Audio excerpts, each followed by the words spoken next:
Olá pessoal, eu sou o Marcos, essa é a Toca do Aventureiro e nós estamos aqui para o episódio 6 da coletânea Além do Véu da Verdade com o autor Alexei Dodsworth, né? O Alexei ele é mestre em astronomia, doutor em filosofia, roteirista, ele gosta de gatos, viajar e cuida muito da saúde. Entre alguns dos títulos do Alexei estão Saros 136, As Confissões da Bahia, A Máscara da Morte Branca, Mundos Paralelos, ao Redor do Sol, que ele, nessa coletânea, ele está com a nossa querida Ludmila Hashimoto, que ela também está nessa obra, e a GG Diniz, que também participa do Além do Véu da Verdade. E uma que chamou a minha atenção é o Inferno. Bom, Alexei, seja muito bem-vindo à Toca do Aventureiro, por favor, se apresenta para a galera. Obrigado, Marcos. Eu acho que você já me apresentou bem. Eu intercalo a minha vida entre um lado, que é o lado de pesquisador acadêmico, né? Uhum. Eu atualmente sou coordenador do grupo de estudos e pesquisas em riscos catastróficos globais na Unifesp, onde eu procuro juntar o meu conhecimento Nossa, de astronomia. só boas vibrações, né? É, eu procuro juntar o meu conhecimento técnico de astronomia com conhecimentos de filosofia para Uhum. tratar de um tema que é muito importante, que é o tema do risco aumentado de catástrofe global por motivos do antropoceno. Né? E, por outro lado, eu também sou roteirista e escritor de obras de ficção científica e ficção fantástica em geral. Né? A maioria das obras que você citou minhas são quadrinhos. Uhum. Só a Voltas ao Redor do Sol, que é uma coletânea de contos, né, na verdade, que eu participo. Uhum. Mas o meu primeiro livro de ficção científica foi o 18 de Escorpião, pelo qual eu ganhei o Prêmio Argos. Depois teve também O Esplendor, que também é um romance de ficção científica, ganhei de novo o Prêmio Argos. E o romance mais recente é Paradoxo de Teseus, também é um romance de ficção científica. Ora, em geral, assim, quando é romance, eu geralmente escrevo só sobre ficção científica. Uhum. Quadrinhos, aí eu transito. Terror, ficção histórica, ficção científica, comédia e por aí vai. Muito bem. Bom, por favor, Alexei, você já falou sobre ser pesquisador e agora as coisas estão se encaixando na minha cabeça, né, após ler seu conto, né? Mas conta pra gente, né, um pouco da sua jornada, de como foi se tornar um escritor. Tranquilo. Bem, na verdade, eu sempre fui uma pessoa que escreveu muito, né? Desde adolescente, era algo que se destacava em mim. Eu sempre. Os professores diziam que eu fazia redações longas demais, que as redações eram boas, mas que parecia que eu estava escrevendo um conto, não uma redação, eram folhas e folhas. E eu também escrevo rápido, eu consigo Uhum. escrever bastante rápido. Uhum. Mas eu nunca tinha me aventurado na ideia de escrever um romance. Eu fui fazer isso em 2013, né? Eu estava morando na Itália, estava morando numa cidade que era praticamente assim, um vilarejo no interior de uma região que ninguém conhece, que é a região Marche, que não Que tem nada de turismo. delícia! Que E eu delícia! estava morando numa cidadezinha bem pequena, assim, 3 mil habitantes, chamada Castel Raimondo. E era inverno, nevava muito. Eu disse, cara, eu vou escrever um romance.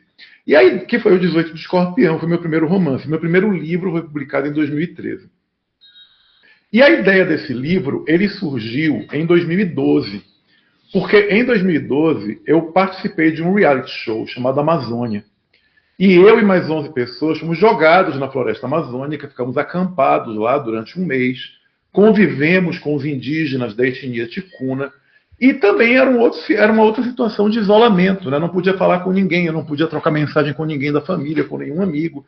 Então eu fiquei assim 30 dias na floresta, interagindo muito com os indígenas, e lá é que nasceu, assim, veio pronta a ideia de 18 de Escorpião. Uhum. Que é uma história que se passa no que parece ser a floresta amazônica, numa espécie de retiro para adolescentes diagnosticados com esquizofrenia. E aí eu escrevi esse livro, meio que tomado por essa experiência que eu tive na Amazônia. E aí, para minha surpresa, o livro ganhou o Prêmio Argos, que eu nem sabia que existia. Eu não sabia da existência do clube de. Você não tinha se inscrito? Não, porque no Prêmio Argos ninguém se inscreve. Ah. O Prêmio Argos não tem inscrição. O Prêmio Argos, ele é assim, os sócios do Clube de Leitura de Leitores de Ficção Científica indicam os livros, e aí rola uma votação pública. Eu não sabia, eu não sabia que existia o Clube de Leitores de Ficção Científica, e é interessante até falar disso, porque todo ano no clube aparece alguém perguntando: como é que eu inscrevo meu livro? Não existe inscrição. Se você publicou um livro no ano passado, o seu livro automaticamente concorre nesse ano. Mas ele tem que ter sido lido por e um os membro sócios. do grupo. Alguém tem que indicar e as pessoas têm que votar. Rola uma cédula de votação e aí a gente tem que escrever ali. Indique 3 livros. Aí você indica 3 livros que você leu, contanto que sejam brasileiros e do ano anterior. Certo. E aí, depois que rola essa indicação prévia, ocorrem as eleições dentre os 3 mais indicados. E aí, eu não sabia que existia o Clube de Leitores de Ficção Científica, não sabia da existência do Argos. Aí alguém me chamou no Facebook e disse: olha, seu livro foi indicado pelo Clube de Leitores. Aí eu entrei no clube. E aí, para minha surpresa, ganhei o prêmio. Nessa época eu tinha feito uma autopublicação, e aí, por conta de ter ganho o prêmio, a editora Draco entrou em contato comigo e propôs que eu relançasse o livro pela editora. E eu passei a lançar meus livros prioritariamente pela editora Draco. Mas a experiência foi essa. Eu tive uma vivência muito bonita, muito interessante na Amazônia. Me veio uma história e eu aproveitei o meu retiro na Itália para poder escrever essa história. Escrevi muito rápido, escrevi em 5 meses. Nossa, cara, que legal. E, assim, a história do First Draft, né? A primeira vez que você escreveu o produto final mudou muito ou não? Já veio e você já foi?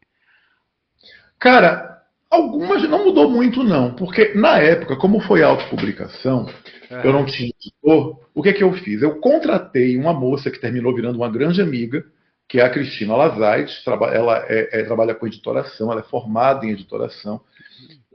Eu queria um editor, então eu paguei a ela para que ela fizesse uma leitura crítica e apontasse falhas na estrutura do trabalho. Ela fez isso, ela praticamente foi a minha editora. Só que eu não tinha uma editora, era uma autopublicação. Então eu paguei uma editora, né, uma pessoa física, que editorou meu livro. Né? Legal. E não mudou muita coisa, não. Ela fez alguns... O grande trabalho do editor é esse, é fazer cortes, é enxugar, né? E aí, no final, claro que a decisão final era minha, ela propunha que eu mudasse algumas coisas. Eu aceitei a maior parte das sugestões dela e o resultado foi esse, né? Foi o 18 de Escorpião. Já no Esplendor, que foi o livro que veio depois, aí eu também contei com a ajuda da Cristina, mas aí eu já tinha também um outro editor, que era a própria editora Draco, né? Inclusive o Cirilo Lemos foi leitor crítico do meu livro. O Eric Sama também, que é o dono da editora Draco, fez um trabalho de editoração. Eu tive 3 editores, na verdade. Nossa. Por isso eu, inclusive, acho o Esplendor um livro muito melhor do que é 18 de Escorpião. O Esplendor, ele é um livro que realmente, assim, ele foi absolutamente lapidado. Várias páginas saíram porque era injeção de linguiça. E aí a gente apresentou um resultado final que foi lido e revisto 3 vezes por 3 pessoas diferentes. É o livro que eu mais gosto e é o livro que os meus leitores mais gostam. Bom. Pelo que eu vejo na Amazon. Essa era uma das perguntas aqui. Bom, né, o Alexei já respondeu. Então, Alexei, por favor, diz pra gente quais são os seus autores favoritos e as suas inspirações. Certo. Bem, eu vou citar internacionais e nacionais. De fora do Brasil, o meu principal autor favorito, ele é o Arthur Clarke. Tá? Eu sou fascinado por O Fim da Infância, por 2001. Eu acho que o Clarke ele tinha uma capacidade de contar histórias absolutamente fenomenal. Então eu acho ele altamente inspirador. Eu também gosto muito de uma pessoa que muita gente... É uma coisa engraçada, muita gente não curte. E eu entendo quais são os defeitos apontados, que é o Stephen King. Né? Agora, eu gosto justamente no Stephen King de coisas que as pessoas dizem não gostar, que é o fato de ele apresentar muito a banalidade da vida humana. Então, assim, ele conta histórias que são longas, são grandes, mas o aspecto anormal ou fenomênico da história termina aparecendo aos poucos. E ele fala muito das relações dos personagens, da vida pregressa do personagem, das relações do personagem com o trabalho. Eu gosto disso. Eu admito que é uma coisa com a qual eu me identifico. Ah, que legal. E também a Anne Rice, que é uma escritora. Assim, eu devo ter lido A Hora das Bruxas 5 ou 6 vezes. Eu acho impressionante o trabalho que essa mulher faz. Ah, eu também gosto de ler um livro que eu gosto várias vezes. Tem alguns aqui que eu até perdi a conta já. Pois quanto mais eu leio A Hora das Bruxas, mais eu fico impressionado. Parece que ela está me contando uma história real. Porque são gerações e gerações de bruxas, da mesma família. Ela começa lá atrás, na Idade Média, até o século XX. Eu acho isso impressionante. Posso te recomendar o livro Círculos, Segredos e Sagrados da Samantha Tedesco? Ah, claro, eu nunca tinha ouvido falar, vou procurar. É uma jovem escritora, ela viajou, como você, pela Itália, pesquisou a história das bruxas, fez regressão, descobriu as raízes da família. É uma história fictícia, mas parece uma regressão de alma mesmo, sabe? Uma viagem astral. Bacana, que bacana. Agora, no que tange ao Brasil, eu diria que eu tenho alguns que são particularmente inspiradores. Um é a própria Cristina Lazaites, que foi a minha primeira leitora crítica. Uhum. Eu entrei em contato com ela por causa de um livro dela que se chama Fábulas do Tempo e da Eternidade. Cara, eu já Eu ouvi acho falar que, desse filme não, é, desse livro. eu acho que ela escreve de forma magistral, ela tem um trabalho de pesquisa muito bom. Ela é Uhum. uma referência fantástica minha. Outro autor que eu gosto muito é o Gerson Lodi Ribeiro, por um motivo, inclusive, de pontos em comum. Né? O Gerson, ele é como eu, ele tem uma formação acadêmica em astronomia, e o Uhum. Gerson ele utiliza muito o conhecimento astronômico dele nas obras. Aliás, o Gerson é a única pessoa que eu conheço que raciocina igual a mim no sentido da vida acadêmica e a ficção. Nós dois estudamos astronomia para criar ficção científica. Não é que eu não fui para astronomia porque eu queria ser um acadêmico da astronomia, embora eu tenha me tornado um. Né? Eu fui muito mais para astronomia porque eu queria escrever ficção científica astronomicamente bem embasada. Né? Então, vocês têm meio que aquela parceria, tipo assim, quando um tá lendo o livro do outro, eu sei onde você quer chegar, sabe? Olhando para as páginas, mas eu sei onde você quer chegar, eu te entendo. Tem um pouco disso sim. E outro que eu acho que escreve excepcionalmente bem é o Cirilo Lemos, que acabou de ganhar, inclusive, o Argos Uhum. com o livro Um Milhão de Mim. Eu acho que ele tem uma escrita fluida e criativa que eu gosto muito. Assim, eu já li o Cirilo antes de eu publicar o Esplendor, alguns contos dele, e eu acho que ele tem uma escrita absolutamente fenomenal. Né? Gosto muito do Fábio Fernandes também. Acho O Fábio muito. É, Eu tô aqui com o Dias da Peste e tô esperando o Torneio de Sombras. Pois é. E é isso, assim. Essas são as 4 pessoas que me vêm à mente. Com certeza existem outras, mas assim, eu estou te falando quem me veio na cabeça de cara. Muito bem. Agora, Alexei, vamos entrar no seu conto, né? Além do véu da verdade, que é o Pulsão da Morte, né? Então, cara, eu primeiro, até o momento, esse é o conto mais comprido do livro. Quase uma novela. Então, sem contar os Beraldo, né? É. Então, mas assim, eu fiquei surpreso com a sua escrita, não conhecia o seu estilo, gostei muito. Depois que você falou da sua formação, da forma que você vai, as peças se encaixaram, e assim, o Beraldo, como ele escreve, me lembra muito Babylon 5, sabe? Ou Uhum, Serenity. Você uhum. escrevendo me lembra demais The Expanse. Tudo Ah, sim. tudo assim mecanicamente, gravitacionalmente, mesmo tendo aquela coisa do fantástico, tá lá. Então, cara, olha, o Pulsão foi para mim foi uma surpresa muito bem-vinda. Eu Que gostei bom. muito. E o seu plot twist, tu é malandro, hein, cara? Tu é malandro. Né? Foi muito legal. Então, eu dividi aqui entre partes pra gente ir falando, né? E assim, pessoal, eu dou uns títulos para as partes, mas os títulos são os meus, não são do autor, tá? Então, Mas antes de você começar, você acredita que eu ainda não assisti The Expanse? cara, É. maratone que você vai Não, por amar. falta de tempo, mas eu quero maratonar porque eu tenho certeza que eu vou gostar. Uma série que eu tô na fila para poder assistir há muito, mas já me disseram isso. E vou dizer uma coisa, para mim, atender esse convite do Beraldo, além de ter sido uma honra, é um grande desafio, porque eu não sou um contista. Eu sou uma pessoa que escreve romances. Então, um conto eu acho muito mais desafiante do que escrever um livro. Porque num conto, você tem que entrar metendo o pé e você tem um limite. Você tem que ir até alcançar aquele limite, aquela proposta, chegar ao final. Você tem que fazer tudo num curto espaço de páginas. E aí, cara, assim, dá para contar essa história que eu contei de uma maneira mais curta? Dava. Eu montei pro Beraldo e disse: olha, cara, ultrapassou demais o limite que você deu. Eu vou te deixar toda a liberdade de cortar o que você quiser e eu posso encurtar isso. Aí no final ele me mandou dizendo assim: não, cara, olha, vamos mandar assim. Né? Ele me propôs encurtar aqui, ali, deu várias sugestões, acatei todas, foram todas muito bem-vindas. Mas assim, escrever um conto para mim é um desafio. Porque Pulsão da Morte tranquilamente teria virado um livro. Com certeza. Então, Na verdade, a gente vai discutir aqui, tem umas coisinhas que eu fiquei imaginando nisso, né? uhum. Então, pessoal, o Pulsão da Morte, para dar um exemplo, para mim ele me lembrou muito tanto aquelas séries como aqueles filmes de espiões dos anos 60 e 70, sabe? Aquele clima bem Guerra Fria, bem gostoso, né? De capa e espada, sabe? Jogos nas sombras. Então, essa é a impressão que eu tive. E a primeira parte é: o diabo mora nos detalhes, né? Uhum. Nós conhecemos o Remo, né?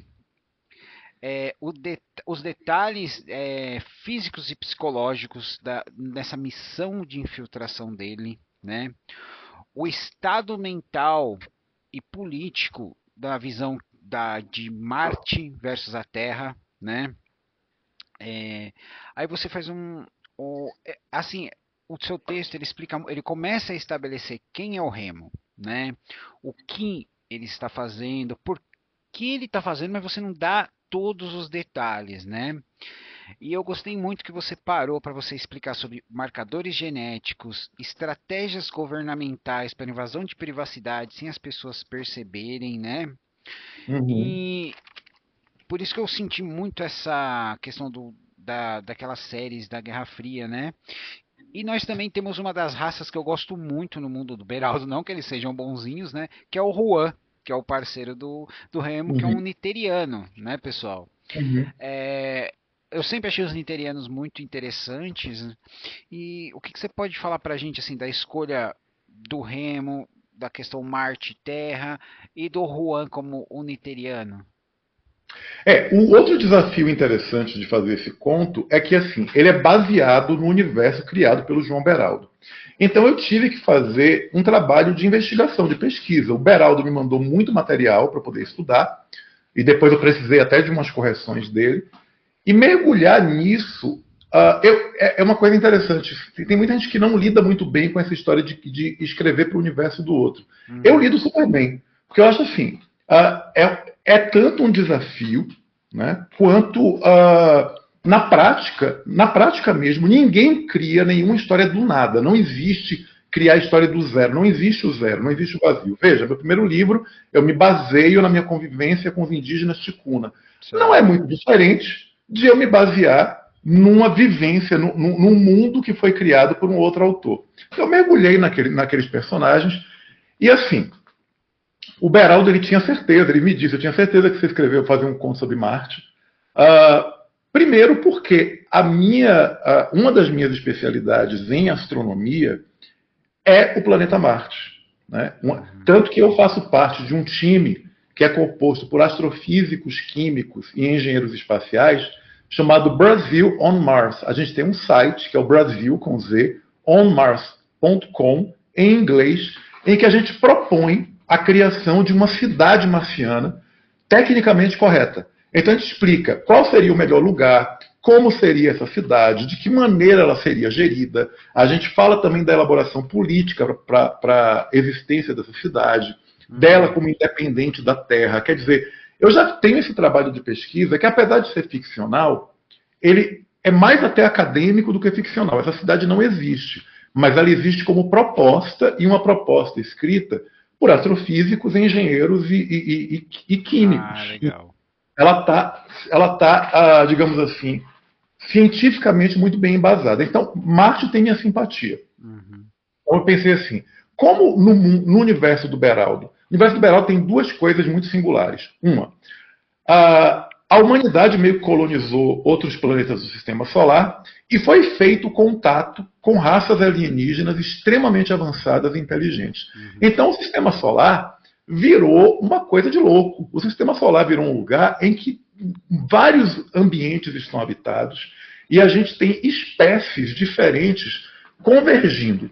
E aí, isso me chama a atenção pelo seguinte, esse é um ponto que eu trabalho muito no conto, que é a inteligência, ela não é apenas um fator de resolução de problemas, ela é também, principalmente, um fator de criação de problemas. Sim.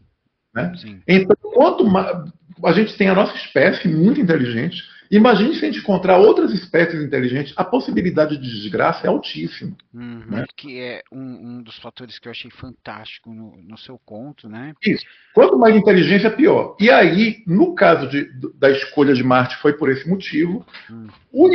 A ideia do Niteriano, de todos os que eu escolhi, de todos os que eu estudei, eu achei o Niteriano o mais assim ambíguo, o mais capaz de oferecer um plot twist interessante, o menos previsível. Com certeza. Eu achei assim, a raça mais safada, com mais potencial, sabe, de fazer uma sacanagem. Eu achei que eram os Niterianos. Cara, muito bem. E agora nós temos a nossa segunda parte, né, que é as estratégias do diabo, né? E aí nós vemos o Remo como um bom espião, mais puxado por James Bond, pensando com o hemisfério errado, né? E quase que ele entrega o jogo, né? Eu achei muito legal a forma como você visualizou no futuro, como uma pessoa que está interessada por outra é bem mais direta sobre relações, né? Você mostrou o desprezo pelo Juan e o desgosto pelos humanos, por ser humano, por estar sendo humano, né? E eu gostei também que você mencionou a Auranet, né? E o contínuo uso das redes sociais no futuro, que a gente não pode negar que isso vai ser um fator que vai chegar até ter outra coisa que vai diminuir menos ainda a nossa privacidade, né? Eu gostei muito dessa. Na verdade, cara, eu gostei. Essa parte foi que me deu o gancho, me deu o hook, viu? Bem, a ideia de uma AuraNet, de uma humanidade sem privacidade, eu já exploro ela desde o 18 Escorpião. Desde que vem muito antes de Black Mirror, né? Black Mirror é muito focado nisso. Na real, nós estamos vivendo cada vez mais numa falta de privacidade que tende a se amplificar. E eu não tenho a menor dúvida de que as tecnologias irão nos levar para uma realidade que eu chamo de realidade ubíqua. Quer dizer, não vai existir mais o ficar online e ficar offline. A gente vai estar online o tempo todo. Porque agora, nesse momento, a gente está aqui online batendo um papo, eu posso ficar online quando eu pego meu celular para checar a rede social. Mas no futuro, com lentes de contato de realidade aumentada, que Black Mirror usa muito, né, isso como recurso, eu usei em 18 Escorpião, isso vai fazer com que a gente esteja o tempo inteiro sendo identificado. Quer dizer, você vai andar, não vai ter mais Tinder. Você vai estar andando na rua com as suas lentes de contato que permitem você visualizar tudo virtualmente. Você vai passar por uma garota, por um rapaz que te interessa, e você vai ver, quando você olhar para a pessoa, o nome dela, o tipo sanguíneo, se ela está solteira, se ela está casada, qual é a preferência sexual, o que é que ela gosta, o que é que ela não gosta, e tudo aquilo que ela se ela se dispuser, aquilo que ela quiser exibir. Né? E como a gente está vivendo cada vez mais numa sociedade exibicionista, eu não tenho a menor dúvida de que as pessoas vão exibir o máximo do que elas quiserem. O lance genético é uma outra coisa que também me preocupa um pouco. Porque com as empresas privadas que vendem testes genéticos a R$ 200 reais, R$ 199, promoção de Black Friday, etc., as pessoas estão cedendo seus DNAs e estão compartilhando informação genética altamente privada umas com as outras. Então, o que termina... Me lembrou muito aquele filme que pouca gente conhece, mas tem essa pegada, né? Gattaca, a experiência genética. Gattaca tem muito mais a ver com a ideia de um mundo eugenista. Eu acho que o que eu quis propor é uma coisa que eu acho até um perigo mais sutil, e altamente perigoso. Porque, assim, por exemplo, eu vou dar um exemplo concreto de uma coisa que aconteceu. e que eu uso como tema em vários contos meus, e é uma coisa que está presente no Pulsão da Morte. Eu conheço um cara que fez um teste genético, por curiosidade, para saber ancestralidade. E aí, com o DNA dele, foi descoberto que ele tinha uma inclinação muito alta ao Alzheimer. E ele compartilhou os dados genéticos dele num grupo, e depois ele foi exposto para várias pessoas como uma pessoa que vai ter Alzheimer, como uma pessoa que vai ter Alzheimer. Pô. Percebe? Então, quer dizer, quando a gente está imaginando aí o mundo do véu da verdade, esse mundo, essa relação de Terra com Marte, é muito difícil você conseguir ser um espião. Para você ser um espião, você tem que ter uma máscara genética, porque todo mundo tem um DNA de todo mundo. Cara, foi genial os detalhes que você colocou nisso, porque faz tudo sentido. Você estabeleceu bem, né, a neurose, o quão você tem que ser, né? E é onde a gente na parte 3, né, que eu chamo ela de frustração. A frustração do Juan, né, com a duração da missão, as limitações, as dificuldades, né, de interação dele, as noções, como isso afetou psicologicamente ele como niteriano, né? E eu achei muito bom que você, por exemplo, ele tem muito escárnio, né, pelo protagonista, então ele fala das opções de companhia futurista, né, que você colocou lá, né, tanto robóticas quanto virtuais. Cara, eu sei que é só um trechinho, mas eu parei pra rir nessa parte, porque me lembrou até um pouquinho Futurama. É quando ele fala, tipo, se você tiver com tesão, transe com robô. Então, a parte que você deixou mostrando o quão é frustrante para o niteriano estar nesse ambiente, né? Eu tava cada vez gostando mais dele, sabe? Porque ele é o mais profissional dos dois ali. Né? É porque o Remo é humano. O Remo ele podia estar disfarçado de outro humano, mas o Remo é um humano. Quer dizer, tudo bem, o Remo é marciano. Mas o Remo ele é um humano nascido em Marte. Ele continua sendo humano. Ele se disfarça do Irgen, né? Se escreve Jurgen, mas se pronuncia Irgen. Quando o Remo se disfarça de Irgen, ele é só um humano se disfarçando de outro humano. No caso do Juan, ele é um alienígena disfarçado de humano. Quer dizer, para ele, isso é nojento. Né? Inclusive, foi uma sugestão do Beraldo que eu acatei, que assim, a perda dos tentáculos na cabeça. Sim, né? porque eles têm uma habilidade singular para os niterianos, vamos dizer assim, né, pessoal? É muito interessante. Bom, aí nós chegamos na parte 4, né? O peso da evolução das espécies, né? Temos uma apresentação onde é apresentado um item de interesse, né? Temos referências à nave orbitando Plutão, que é o conto da GG Diniz, né? Uhum. A troca de farpas pelos representantes das megacorps, né? Uhum. O ódio do Remo pela Lebel, que é uma das megacorps mais poderosas e tem uma das administradoras mais FDP no universo do Beraldo em geral, tá? A complexidade de como as espécies se veem, né? Não só as humanas, mas as outras ali. Eu achei muito legal também que você introduziu algo que a gente teve no primeiro livro do Beraldo, que é Tecnopata, né? Uhum. A questão do vírus que pode afetar eles, né? E também você mencionou a tragédia do povo Pavi com o artefato seloniano. Eu achei isso muito legal, porque não é todo mundo que é tão específico. Você não foi específico, mas tipo, você, estou dando uma mão aqui para outras coisas que podem fechar numa coisa maior, né, pessoal? Leiam a coletânea para vocês entenderem. Eu gostei muito dessa parte, porque a parte da troca de farpas, algumas diretas e outras vedadas, foi muito interessante. Uma coisa que foi uma coincidência, assim, eu ainda não li a coletânea toda, mas na época que eu mandei o conto pro Beraldo, rolou uma coincidência interessante, que era a nave que orbitava Plutão, e eu estava oferecendo uma nave que tinha caído em Caronte, que é uma lua de Plutão. Sim. O Beraldo me disse, tem outro conto falando de uma nave. Eu fiz assim, não, então peraí, vamos relacionar as duas coisas. Exato, ficou muito legal. Foi uma coincidência muito legal, porque eu poderia ter colocado que a nave tinha sido encontrada, sei lá... Não, na verdade tinha que ser Plutão, porque é o seguinte, Netuno, Urano, e Saturno e Júpiter são bolas de gás. Dava para achar uma nave no solo de Júpiter, porque Júpiter não tem solo, nem Urano, nem Netuno, nem Saturno. Mas eu poderia ter colocado a nave caída numa lua de Saturno, numa lua de Júpiter, numa lua de Urano, mas assim, bota bem longe, Plutão. E aí calhou de ter uma coincidência com outro conto da colega. As outras coisas foram sugestões do próprio Beraldo, né?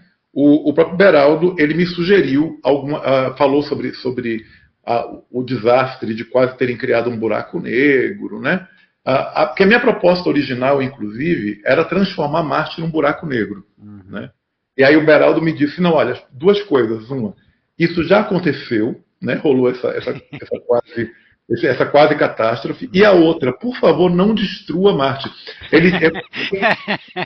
Ei, Beraldo! O Beraldo é o cara que nunca aperta o botão da Estrela da Morte.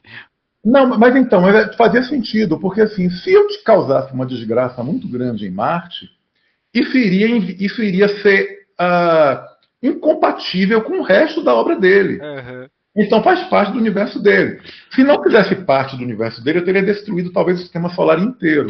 Mas como fazia parte do universo do Beraldo, eu tive que conter a desgraça, fazer com que fosse uma catástrofe, mas uma catástrofe reversível, entendeu? Uhum. Mas é isso. Então, todo o diálogo, as perguntas, você estabeleceu a questão matemática, o objeto, o porquê do porquê, o que não fazer, no meio da troca de farpas, né?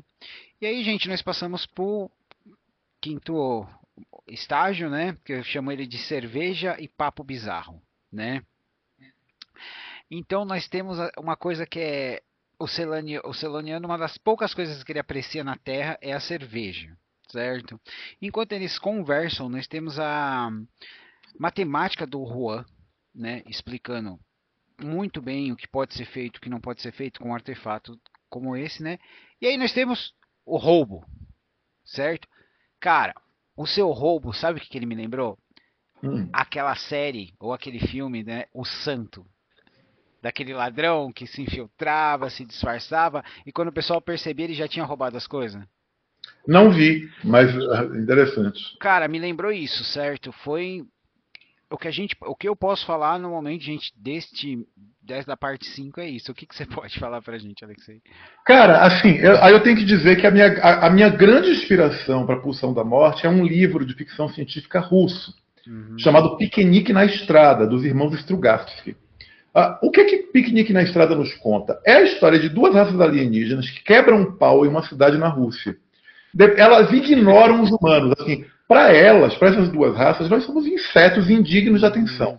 Elas quebram a porrada numa cidade e depois vão embora. E largam um monte de objetos na cidade russa. Aí por que o nome é Piquenique na Estrada? Se você faz um piquenique na estrada, depois você vai embora, as formigas vêm e coletam o resto do piquenique. As formigas somos nós. Então, nesse livro, os humanos vão e começam a coletar objetos. Aí é mais ou menos assim. O que é isso? Isso parece uma calculadora. Então deve ser uma calculadora. E isso aqui? Foi daí que veio a sua referência do bully de chá e do pinico?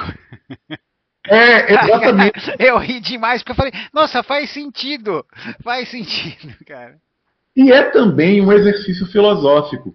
Eu lembro da minha primeira aula de filosofia na faculdade, o professor desenhou um tridente e disse assim, eu encontrei esse objeto, o que ele é? Aí as pessoas, é um garfo, é um garfo, é um garfo. Ele diz, não, vocês pensam que é um garfo porque vocês têm uma pré-elaboração imagética de que isso seja um garfo. Mas isso pode ser qualquer coisa, pode ser uma bomba, pode ser um instrumento sexual de uma espécie alienígena. Então, o fato de uma coisa se parecer com outra não quer dizer que ela seja aquilo. Então, a ideia do artefato, né, que é o elemento disparador da crise, é exatamente isso. Assim, humanos encontrando uma coisa que eles não sabem o que é e se baseando naquilo que eles entendem para definir o que aquilo é. Né? Nossa, e aí eu me basei.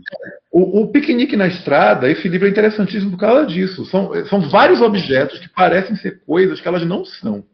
Né? Cara, foi muito bom. Chegamos na parte 6, Dores do Patriotismo. Nós temos a jornada de volta, a regressão, a dor e o desconforto. Então você mostra que não é só a tecnologia do futuro de você se transformar, tem as consequências. E fisicamente fez ele parecer como você deu a referência de alguém passando por uma quimioterapia, o que eu achei bem legal para ter aquela identificação, né? Aí Uhum. você também, nessa jornada, você tem das noções das diferenças e dificuldades ambientais em Marte, né? E aí tem a questão que é algo que eu chamei do dilema das duas luas, né? Ah, e aí nós também percebemos uma noção maior da não só a inteligência, como a dedicação do Remo à causa. Uhum. Conta pra É, nós. o Remo, ele acredita piamente naquilo que ele está fazendo. Uhum, Eu, inclusive, também acredito no que o Remo está fazendo. Eu detesto a Lebel. Eu, como autor, a ideia que o Beraldo apresenta de um mundo em que megacorporações assumem o poder de países, eu acho sensacional, porque é isso que a gente está vendo, por exemplo, hoje em uhum, dia, com o Elon Musk entendendo a si próprio como uma espécie de dono do mundo. Sabe? A uhum, parte o fato de que ele faz coisas muito interessantes com a SpaceX, se ele se limitasse a SpaceX, eu ficaria muito feliz. Mas a impressão que me dá é que ele quer mandar no mundo. E uhum. aí, megacorporações cada vez mais vão estar com poderes que são superiores ao de países. E Marte é tratado pela Lebel como um lugar a ser explorado. E os marcianos, eles querem independência. Os marcianos, eles querem viver livremente, sem serem Sim. empregados, né?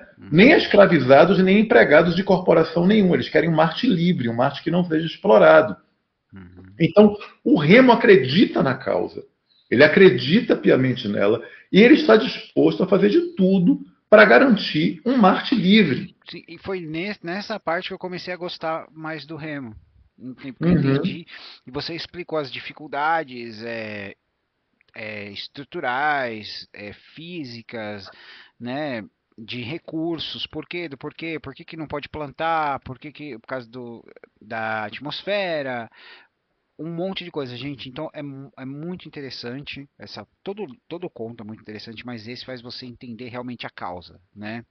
Aí nós temos a parte 7 que é a chegada. Conhecemos a Adriana, uma velha amiga do Remo, e temos a questão da euforia política, certo? E as movimentações políticas de Marte. E é o que eu posso falar sem dar spoiler. Alexei? O que você pode falar sem dar spoiler? É porque nessa parte ela é bem condensada, então eu não sei. É isso que eu posso falar sem não dar um spoiler, Ah, sim, sim. né? Acho que o que a gente pode resumir é o seguinte: você tem pessoas vivendo em Marte que não querem que Marte seja uma colônia, que não querem que Marte responda à Terra, querem que Marte seja independente. E é claro que, veja só, os marcianos, eles podem até ser alienígenas, né, porque eles nasceram em Marte, mas eles são humanos. Então, Sim. tudo que gira em torno do Remo, tudo que gira em torno do líder militar a quem Remo serve, são coisas absolutamente humanas. Territorialismo, orgulho pátrio, são coisas humanas. Um niteriano provavelmente não teria isso. Não. Né? Assim, várias raças alienígenas tocariam o foda-se, tipo, não. Sabe que me importa um planeta, sabe? Não. Exatamente. Você dá importância, terra natal, são sentimentos humanos. Então, o que acontece naquela euforia, e aí, claro, como a gente fala de euforia política, e aí a gente volta para o começo do conto, né, o diabo mora nos detalhes. O grande problema de pessoas em euforia política é que elas estão presas ao viés de confirmação do grupo delas, da bolha delas. Elas não pensam o que, que pode dar merda.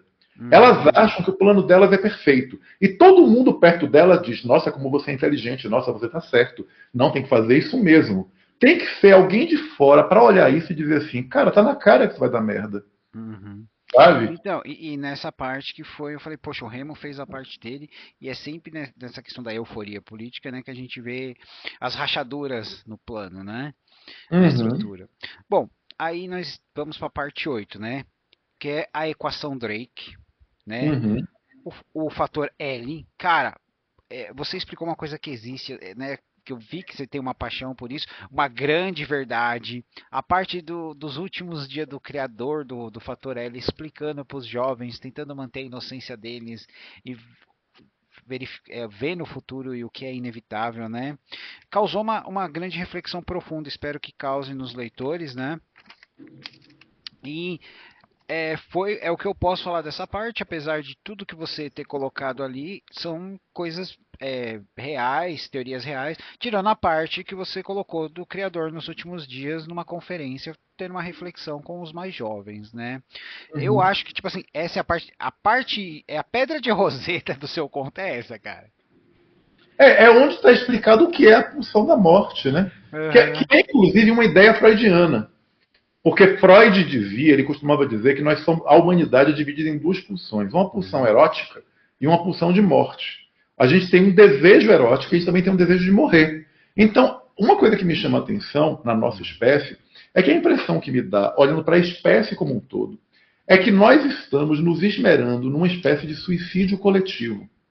Eu acho que a existência pesa e que a Uhum. humanidade não se dá conta de que tudo que nós estamos fazendo enquanto espécie nos dirige a uma extinção em massa. Eu tenho poucas dúvidas de que nós seremos Ah, extintos. com certeza. Não esse ano, não século que vem. Eu acho que nós teremos bisnetos, trinetos, mas assim, eu não acho que a nossa espécie vai durar muito tempo. Né? Uhum. E que a gente vai terminar se destruindo, como Frank Drake costumava sempre dizer, vai ter algum momento em que algum experimento vai ser feito e vai dar merda. Vou citar um caso real. Para quem assistiu Oppenheimer, sabe que na época que Oppenheimer estava inventando a bomba, havia uma dúvida entre alguns físicos que era o seguinte: e se no momento que rolar a primeira explosão atômica, isso causar um efeito dominó que vai explodindo todos os átomos até a atmosfera da Terra ser inteiramente incendiada? Havia esse risco mínimo, E mínimo, eles e mesmo assumiram. assim o experimento foi feito. Esse risco mínimo não se revelou verdadeiro, né? Tanto que a gente está conversando aqui agora. Mas em algum momento, alguém vai fazer algum experimento em que o risco mínimo vai se revelar verdadeiro. Muito bom. E aí acabou com tudo. Não só com a Terra, pode acabar com o sistema solar e até com o universo. Porque, por exemplo, eu vou dar um exemplo, em um experimento que recria a singularidade, que deu origem ao universo, se alguém aqui ou em outro planeta fizer um experimento que recria a singularidade, o nosso universo vai ser resetado em um segundo. Ninguém Uhum. nem vai sentir dor nenhuma, isso vai deixar Simplesmente de vai existir. desistir. A gente não sabe se isso já aconteceu antes, né? A gente não sabe. A nossa própria singularidade ela pode ter sido alguém resetando o universo. Uhum. Muito bem. E aí nós entramos na parte 9, o recurso secreto. Aí nós temos uns pequenos, né, sabe, uns farelos de pão que você deixou na história, que se alguém prestar Uhum. atenção, chega lá, né? O Uhum. momento da verdade, né? O instinto de espião do Remo. E eu até diria um final falso, né? Quase feliz ali. Né? É, Foi muito legal essa parte, cara. Eu gostei de tudo, porque você está mostrando o que está acontecendo publicamente, o que está sendo feito. E mesmo assim o Remo fala, puta, cara, tem alguma coisa errada. Eu não sei o que é, mas tem alguma coisa o errada. Remo é esperto. Ele é Então, esperto. era esperto, né? Então, quer falar alguma coisinha dessa parte? Sim, eu gosto de finais que parecem ser felizes, mas não são. Né? Uhum, Porque eu acho que isso reflete muito nossa realidade. Né? A uhum, gente, no nosso dia a dia, principalmente quando a gente fala de eventos políticos, a gente às vezes fica feliz, mas a gente não tem a menor ideia do que está acontecendo por debaixo. Né? Eu digo isso como alguém que já trabalhou dentro da estrutura. Né? uhum. Eu fui assessor especial do Ministério da Educação no governo Dilma. E eu vi a queda acontecendo por dentro do governo. E eu garanto a você que grande parte da queda foi articulada por gente que era da própria, sabe? Era Uhum. fogo amigo. Era gente de esquerda que detestava Dilma, gente machista. Então, assim, eu trabalhando dentro do governo, as pessoas ficavam vendo coisas, e assim, gente, elas estão comemorando uma coisa que elas não têm a menor ideia do que elas estão comemorando. Elas não têm a menor ideia do que elas estão aplaudindo. Isso vai dar merda. E deu, né? Deu merda. Rolou o impeachment. Então, aí a gente tem, né, as consequências, que é a parte 10. um horror antigo que é uma referência. Assim, temos muitos horrores antigos no mundo do Beraldo, algumas referências, mas você usou uma que, pra quem conhece, fala, pô, tá, mano, quando esse nome aparece, não é bom, não é bom, né? Hum. É, tem muita deu uma sensação de tensão, de ansiedade lendo essa parte, sabe? E aí, é claro, né? É, eu já até pulo pra parte 11, porque eu chamo ela de Deu Merda, certo? Uhum. Temos o seu plot twist, o jogo de espiões aumenta e temos o plano desesperado do Remo. O que você pode falar pra gente desses dois momentos? Então, acho que o que eu posso dizer é o seguinte: é que quando a gente fala de espionagem, quando a gente fala sobre jogo de espionagem, é óbvio que a gente está falando de um terreno altamente lamacento, em que, se você trabalha como espião, Uhum. você tem que lidar com a possibilidade de você estar lidando com pessoas que estão fazendo um jogo dentro do jogo. Então, jogo dentro do jogo, é uma coisa que faz parte do mundo da política. Então, eu não esperaria, quer dizer, eu acharia desapontador se eu lesse uma história como Pulsão da Morte em que o final fosse uma coisa limpa. Não, Uhum. é política, tem que ter sujeira, Sujeira, cara. tem que ter Tem sujeira. que E ter sujeira. realmente foi uma puta de uma sujeira, né? Pois é. Aí nós temos a nossa parte 12, né? Que é a agonia. Uma solução simples, né? E é claro, Marte primeiro. Cara, nessa ordem, uma completamente agonizante, geral, sabe? Deixa você com agonia no total. A sua solução foi muito simples, né? E para um cientista, eu imagino que for, é completamente verossível, né? E é claro, nós temos a noção do que é Marte primeiro, que é um bordão que você introduz nesse conto, né? Como é que foi você bolar essa parte após ter bolado um plot twist fantástico como aquele? O Marte primeiro, ele é um bordão do militar a quem Remo serve. Uhum, Isso estava bem claro nas instruções que o Beraldo colocou, né? uhum, Além do que, convenhamos, a decisão que ele toma, se ele tomasse outra, não teria feito, quer dizer, não teria feito grande diferença para ele, né? uhum. E aí, você deu até um final, assim, quase feliz, certo? Porque nós temos entrando na parte final, que é a parte 13, que eu chamo de versão oficial, né? Uhum. E nós temos uma versão oficial dos acontecimentos, uma regressão nas ações feitas, né? O jogo de espiões continua e temos a ascensão do Remo nesse plano político, né? E você deixa Uhum. realmente um gosto de quero mais, de você poder Uhum. desenvolver mais essa história e você mostrando como as megacorps são o FDP. E é assim que nós Não, terminamos. é exatamente isso. Eu quis deixar claro que no mundo da política nada é o que parece. Uhum, Nada é o que parece. E é muita ingenuidade acreditar num final feliz que seja apenas feliz, né? O que a gente tem uhum, ali é um jogo de interesses, a gente tem um jogo de manipulação contínuo e crescente, em que no final das contas uh, ninguém que é ingênuo consegue sobreviver. E eu sim. particularmente acho o militar, né, que governa a cidade marciana uma figura bastante ingênua. Né? Também achei. Especialmente porque daquele detalhezinho que você pôs no final que eu falei, cara, não. Pois é, Sabe? maldade a ele, sabe? Muita maldade. Mas na parte que está tudo acontecendo, tá aquele. Ó, a forma como você expressou o terror do inimigo antigo, cara, foi muito, muito boa. Porque foi um momento meio que fantasma da ópera, da revelação, assim, sabe? Uhum. Que este cara, que é o ingênuo, deu pra sentir ele ficando branco, terror percorrendo o corpo dele. E o que falou para ele foi o quê? Foi um robô de segurança que, sabe, uma ferramenta que revelou algo óbvio. Cara, eu gosto muito desse elemento do universo do Beraldo, Uhum, porque eu acho muito razoável e muito factível a ideia desse terror antigo, dessa ameaça que faz qualquer pessoa, por mais poderosa que seja, tremer. Né? Uhum. Eu acho muito factível. Inclusive, eu devo dizer que é uma das coisas que eu acho mais factíveis no universo do Beraldo. Sim. E aí eu quero ter Uhum. esse terror antigo trazido para Uhum. o meu ponto, porque eu acho que ele é algo muito lógico. Sim, e é uma coisa que me lembra muito Babylon 5, porque eles têm esses lugares que não se deve ir, porque são das coisas Uhum, dos antigos. E tem um lugar que chama Zahadum.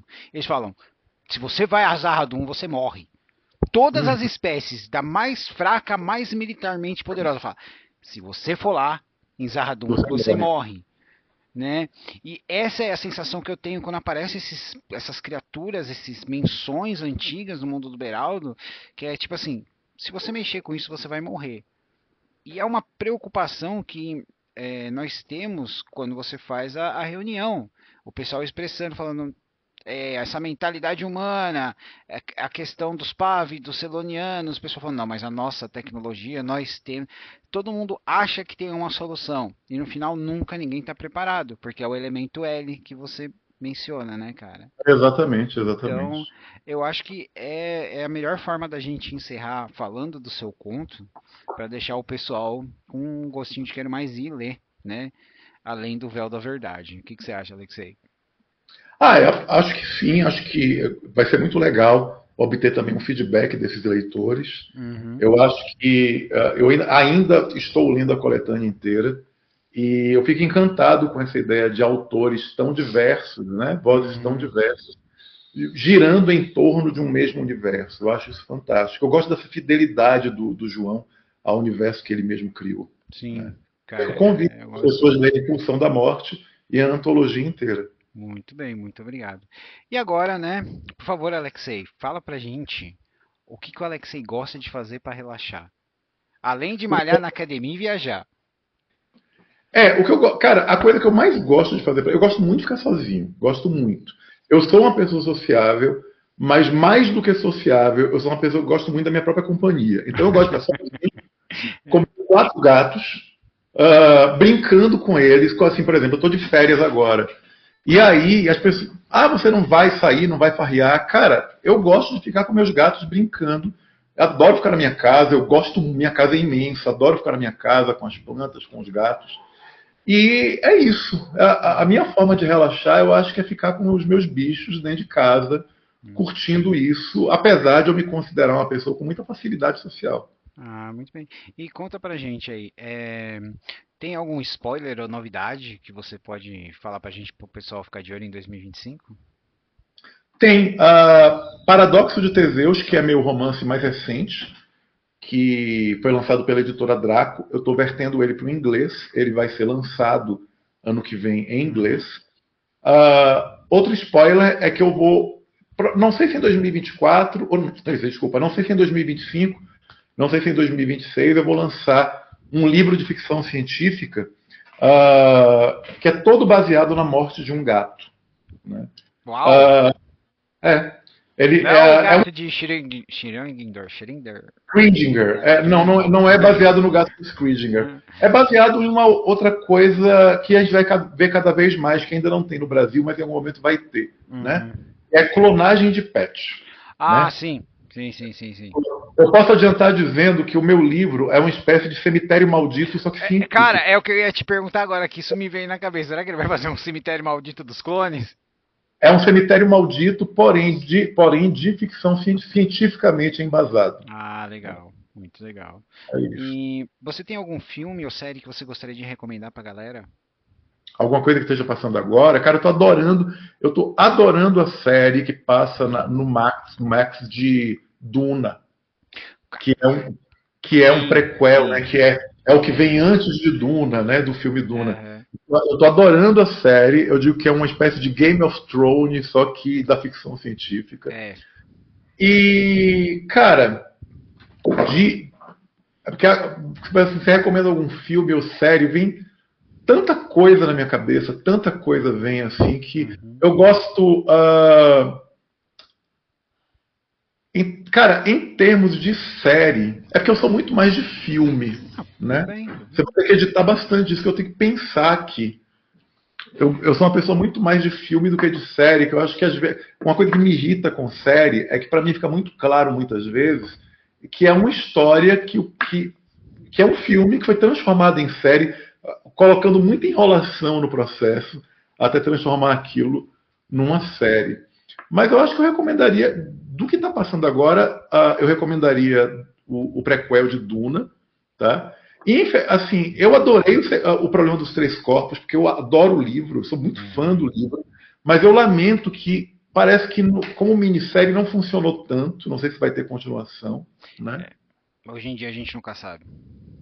É, cara, eu recomendaria, eu posso fazer um jabá, eu vou recomendar que as pessoas leiam o Paradoxo de Teseus, que é Com o meu livro mais certeza. recente. O Paradoxo de Teseus é um livro que eu recomendo, é um livro curto. É um livro curto. E nele vocês vão encontrar muitos elementos que eu aproveitei no conto do Beraldo. Né? Ah, legal. Muita coisa, assim, vocês vão reconhecer. Eu diria até que assim, Paradoxo de Teseus se passa em 2071. Né? Uhum, É antes do começo do universo do Beraldo, antes do primeiro contato alienígena. uhum. Mas os elementos distópicos de realidade aumentada, perda de privacidade, estão todos em Paradoxo de Teseus. Muito bem, muito bem, muito obrigado. Bom, Alexei, agora nós chegamos naquele momento da Toca do Aventureiro que o nosso convidado deixa uma mensagem para o universo. É o momento, Karine. Deixa eu fazer os dedos de jazz, por favor. Uhum. Uma mensagem para o universo. Cara, eu vou ter que ser muito espontâneo. Manda Eu bala. vou, ter, eu vou ter que dizer a primeira coisa que me vem na cabeça. Cara, assim, eu adoro criança, mas eu acho um horror trazer filhos para o mundo hoje em dia. Assim, se você, Bem espontâneo. se você já teve filhos, diga para os seus filhos pensarem bem antes de dar netos, Uhum, porque eu acho que a gente está caminhando sim para uma extinção, e eu não acho que o fim do mundo vai ser explosivo, com bombas. Não vai ser eu acho que vai ser uma coisa assim que a qualidade de vida cada vez mais vai cair. Cair. O mundo vai se tornar um lugar ruim de se viver. E eu não gostaria, eu acho que eu fui muito privilegiado de ter nascido no fim do século XX e estar vivenciando o século XXI, porque infelizmente eu acho que todas as coisas bonitas e a vida agradável que eu tive, eu não acho que meus descendentes não terão, uhum. né, no século XXII ou algo assim. Então a mensagem que eu passo para as pessoas é assim: controlem a natalidade, adotem crianças, né? Tem muita criança para ser adotada, eu mesmo penso em adotar alguma. E é Uhum. isso. Muito Enfim, bem, é isso. muito bem. Então, pessoal, é isso. Esse foi o Alexei Dodsworth, certo? Mestre, doutor, roteirista, né? E um dos autores do Além do Véu da Verdade.